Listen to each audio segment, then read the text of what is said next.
Olá, Sid Rothak. Bem-vindo ao meu mundo, onde tudo é naturalmente sobrenatural. Meu convidado, Joel Richardson, tem uma visão incrível do fim dos tempos.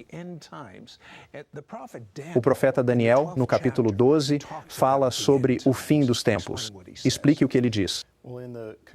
Bem, no final desse livro profético, Daniel deixou claro, na verdade, um anjo revelou que tudo mostrado a Daniel, a mensagem central do livro, ficaria selada até o fim dos tempos. Ele deixa claro que fala do tempo em que os mortos ressuscitarão. Isso se refere ao fim dos tempos, quando o livro será revelado à igreja. Vejo como Deus o escolheu para revelar o fim dos tempos.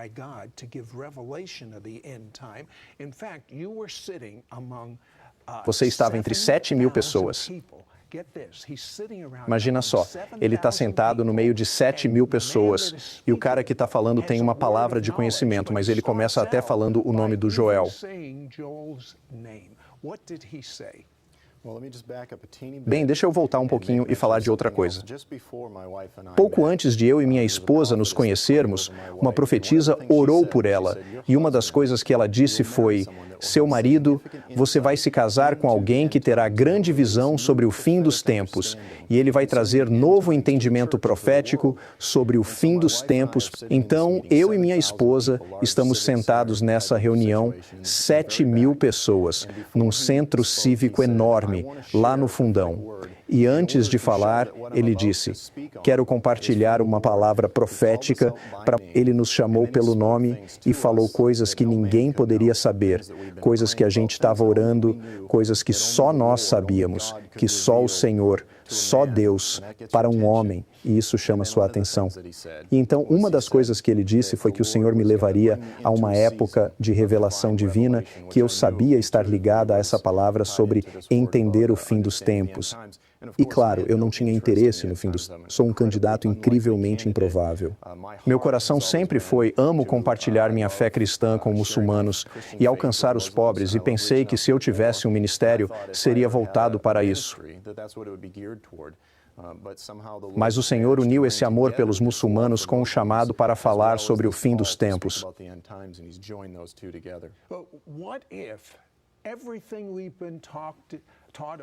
E se tudo que aprendemos em séries como Left Behind ou Late Great Planet Earth estiver errado?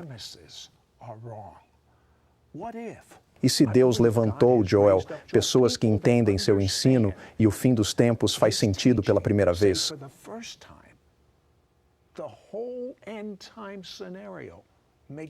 Joel, você estudou no Oriente Médio e as Escrituras com uma mentalidade oriental.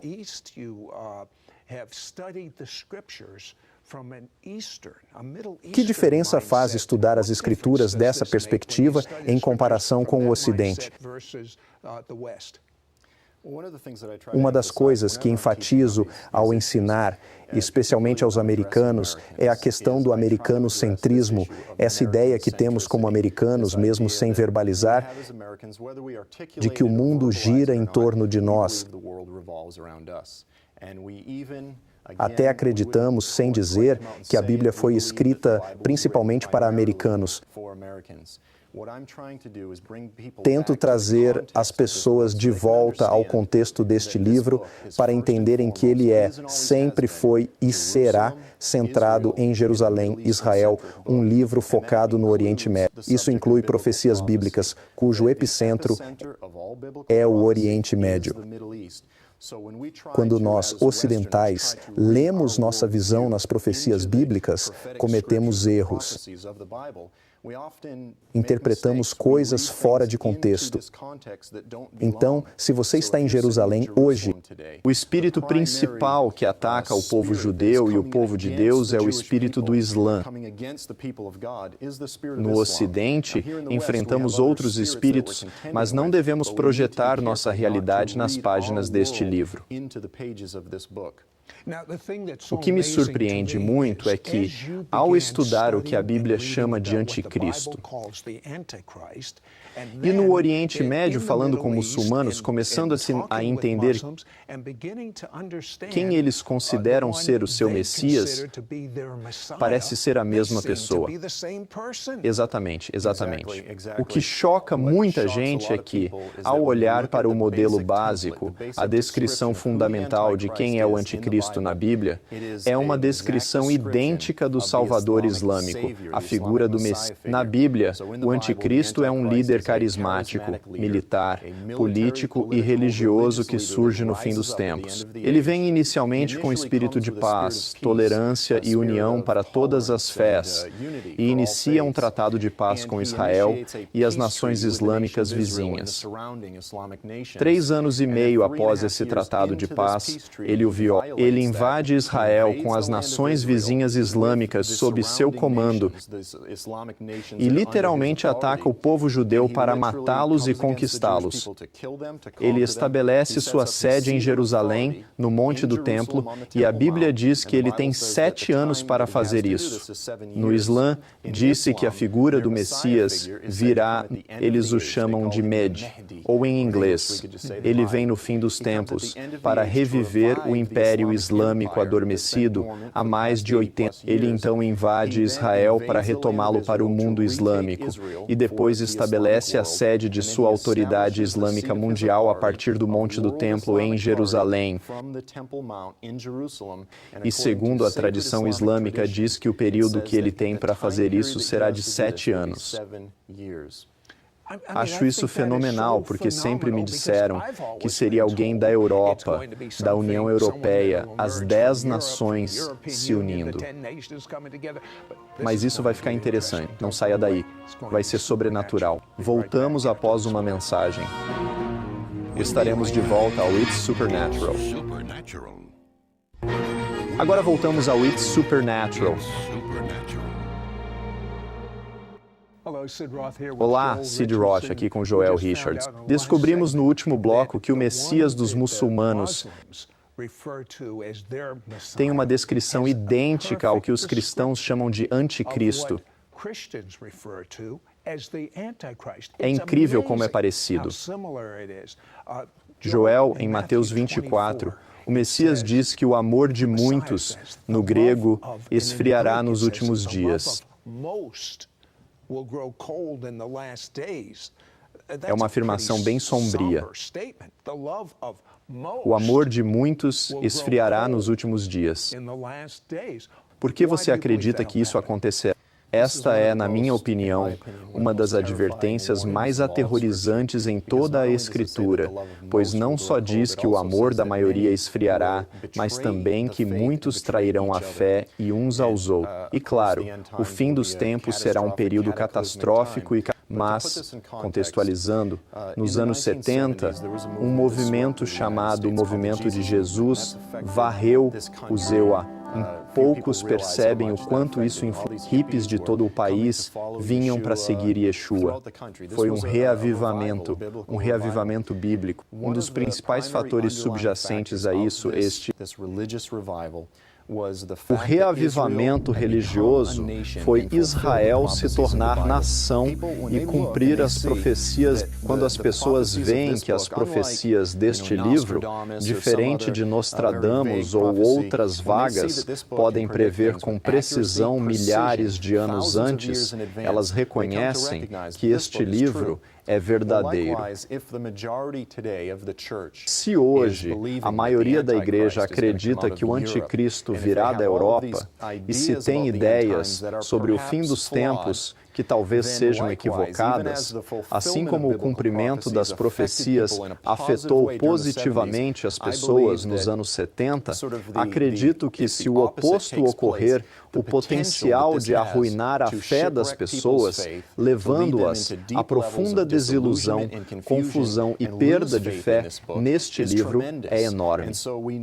Então, ao olhar esse aviso em Mateus 24, precisamos ter uma abordagem muito humilde das profecias e ficar atentos. O Islã descreve seu Messias de forma idêntica ao anticristo cristão. Como o Islã descreve Jesus? Isso é fundamental. Este é um ponto. Muitos cristãos, ao saber que muçulmanos creem na volta de Jesus, ficam empolgados e dizem que tem muito em comum. O que os cristãos não percebem é que o Islã ensina que quando Jesus voltar, ele não virá como o Jesus bíblico, mas como um profeta islâmico, que voltará para dizer aos cristãos e seus seguidores que estiveram errados, que a Bíblia está corrompida, que ele nunca disse ser filho de Deus, nem morreu na cruz. Que toda a religião cristã que o Islã ele ordenará que os cristãos se tornem muçulmanos, senão sofrerão a pena de morte. Muçulmanos dizem que Jesus voltará como profeta para matar o falso anticristo judeu e massacrar judeus em Israel. Resumindo, creem que Jesus volta para acabar com o cristianismo e matar judeus. E quanto a Daniel 2,43, como isso se encaixa? Daniel 2 é a profecia da estátua metálica, uma das passagens proféticas mais cruciais. Muitos creem que isso fundamenta a ideia do anticristo vindo do Império Romano. Fala sobre as pernas de ferro. É bem complexo. Mas olhando a descrição bíblica, os critérios para identificar esse quarto império diz que esmagará Babilônia, Iraque, Pérsia, Irã e Grécia, Turquia e Grécia. O problema é que o Império Romano não esmagou esses impérios. Conquistou partes de alguns, mas Pérsia e Iraque ficaram quase intocados. O Império Romano não atende aos critérios bíblicos. Em Daniel 2,43, sobre o quarto império, diz que o reino será misturado. No aramaico, essa palavra é árabe. O reino será árabe. A palavra para árabe é a mesma que traduzimos como na antiguidade os árabes eram conhecidos. Então, por que acham que o anticristo virá da Europa? É devido a uma interpretação errada de duas passagens-chave. Há muitas passagens bíblicas que falam das nações vizinhas. Em hebraico, é Goi Sabeb, Goim Sabeb, que cercam Israel e a atacam nos últimos. E há dezenas de passagens que dizem isso, mas baseado em apenas duas passagens, Daniel 2 e também Daniel 9, alguns apontam para Apocalipse 17, formam a base para sua escatologia e ignoram todas as outras passagens claras, consistentes e fáceis de entender. Resumidamente, qual é a visão islâmica do chamado anticristo? Muçulmanos também creem no anticristo no fim dos tempos. Chamam-no Ad-Dajjal al-Masih, o falso. Ele volta como Messias judeu, dizendo ser Jesus, Deus, Filho de Deus, faz milagres e é seguido por judeus. Então, ao olhar o livro do Apocalipse, quando diz que o cavaleiro no cavalo, Jesus, retornou e os reis da terra se reúnem para guerrear contra os muçulmanos, foram condicionados pela própria religião a crer que Jesus, ao voltar, será. Bem, dá para entender por que 99% das pessoas, ao ouvirem Joel falar disso, dizem: agora entendo o fim dos... Não saia, você vai ouvir declarações incríveis de rabinos ortodoxos sobre o fim dos tempos. Voltamos já. Voltaremos ao It's Supernatural. Estamos de volta ao It's Supernatural. Olá, Sid Roth aqui com Joel Richardson e sua riqueza de informações. Entendo porque Deus escolheu esse homem para nos revelar sobre o fim dos tempos. Mas haverá uma falsa união nos últimos dias, como lemos. Você me contou algo incrível sobre um rabino racídico em Israel. Fale sobre isso. Bem, recentemente dialoguei com rabinos do Sinédrio. um grupo de 70 rabinos racídicos em Israel, e também com Adnan Akhtar, um influente líder islâmico turco que visitei em Istambul.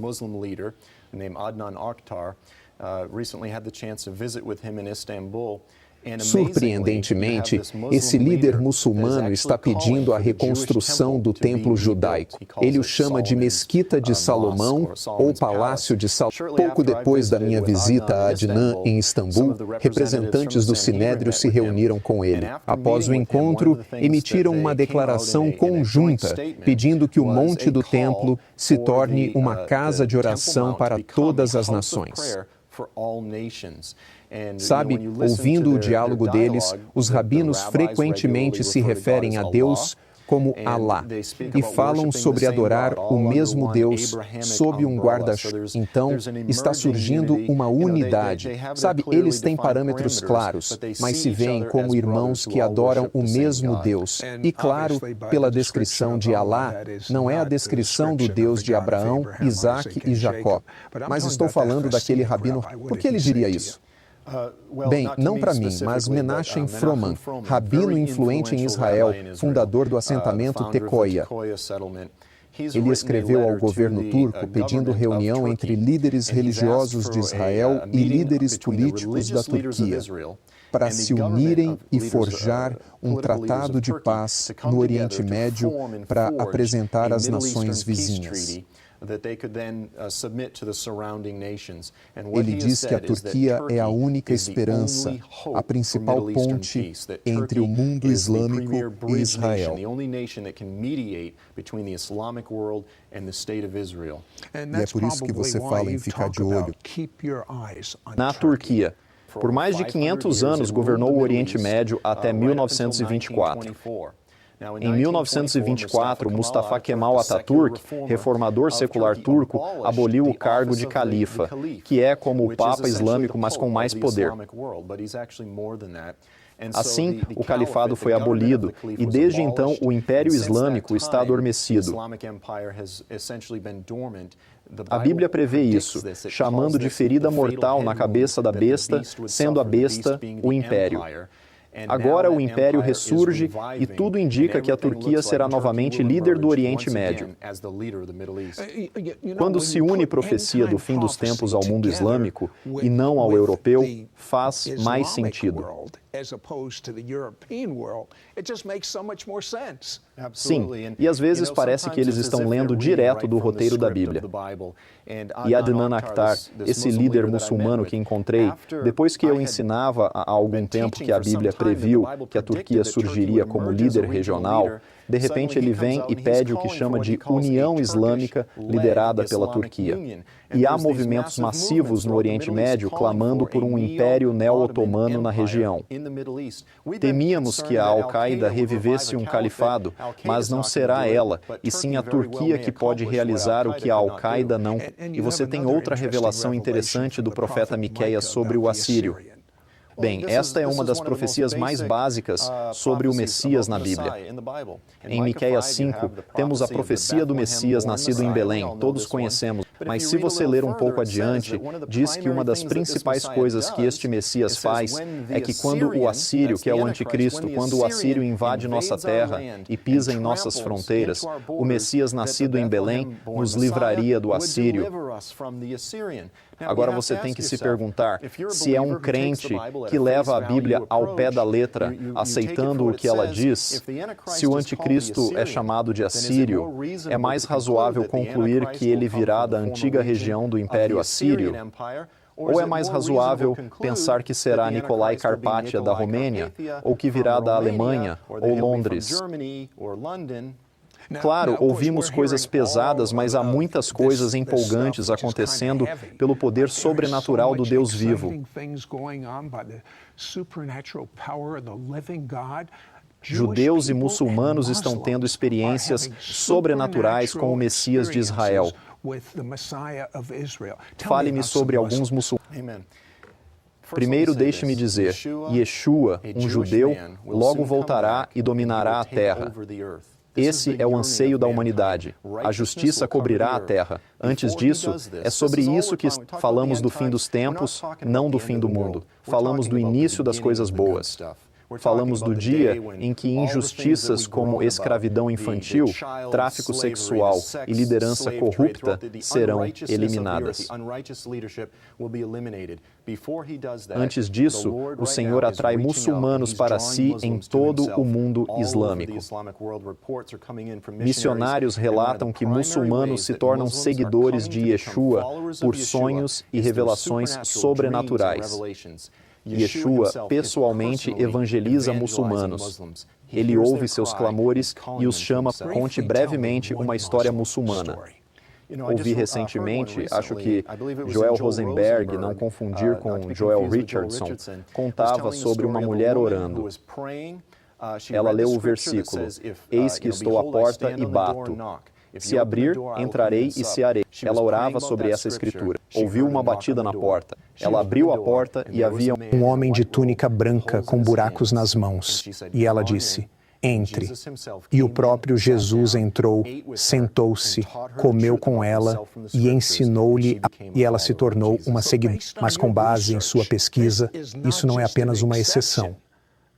Isso está acontecendo com muitos muçulmanos. Relatos estão chegando novamente de todo. Missionários estão relatando isso. Tenho um amigo em Berlim que, há cerca de 2 semanas, conseguiu levar 9 muçulmanos turcos ao Senhor. Ele orou por eles.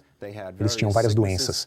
Eles foram curados. Jesus os curou. Eles não podiam negar o poder que ele tinha em Yeshua, através de Yeshua. Eles chegaram a... Ele pregou o Cristo crucificado da Bíblia, não o falso Jesus do Alcorão.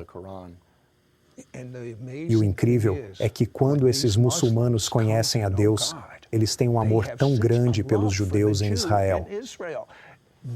É aqui que Romanos 11:11 diz que os gentios provocarão ciúmes nos judeus. Que gentio maior que um árabe vindo à fé? Testemunho quando muçulmanos criados no antissemitismo do Alcorão, com ódio aos judeus, de repente se apaixonam por Yeshua. Leem as Escrituras e veem que os judeus são povo de Deus, Isaac é irmão, e amam Israel. Eles passam a amar os judeus. Creio que assim o Senhor usará os gentios para provocar ciúmes no povo judeu, para que se voltem a ele. Tal transformação só vem pelo conhecimento do Messias de Israel. Você precisa dessa transformação? Eu acredito que sim. É hora de pedir perdão a Deus pelos erros da sua vida. E crer que Jesus, o Messias, Rei dos Judeus, lava seus pecados. Peça-lhe para ser seus... Peça-o para viver em você agora.